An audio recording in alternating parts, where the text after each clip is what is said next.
Ellen Adarna explains why she never married ex-boyfriend John Lloyd Cruz. Paano ko naman pakasalanan, hindi naman nag-propose. Magkahiwalay na nagbigay ng pahayag sina Ellen Adarna at Derek Ramsey bilang sagot sa pa-blind item ng controversial social media personality na si Christian Albert, Cian, Gaza tungkol sa dahilan umno ng pagkawasak ng kanilang relasyon.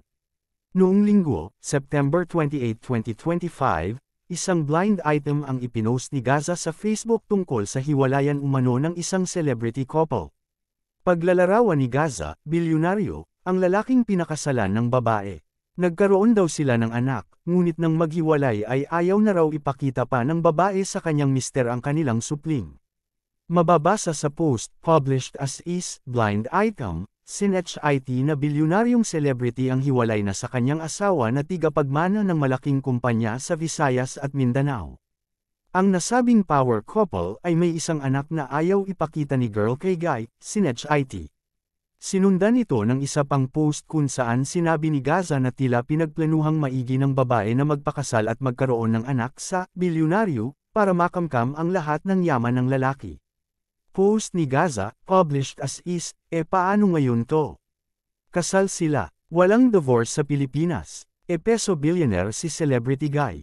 May prenup bang pinirmahan si super famous celebrity girl?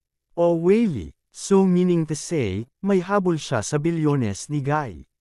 Tapos yung anak nila, may habol din sa yaman ng kanyang ama. Under the guardianship ni girl. Is this the master plan from the start? Not okon ba siya ni babae? OMG nakakaloka iisipin ko patuloy to ngayon paano ako makakatulog nito mamaya my God.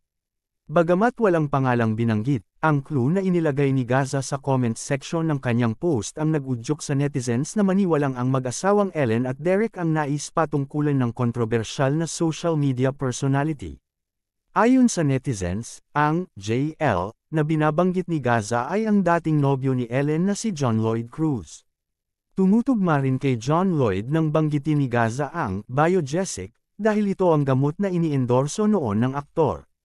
Sa pamamagitan ng magkakasunod na Instagram stories, sinagot ni Ellen ang mga alegasyon ni Gaza.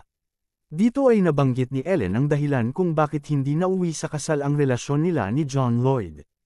Taliwas ito sa sinasabi ni Gaza na walang ari-arian ang aktor na maaaring makuha ni Ellen. Saad ni Ellen sa kanyang IG story, daming nagtag. Kailangan ko na ng biogesic. Paano ko naman pakasalan? Hindi naman nag-propose.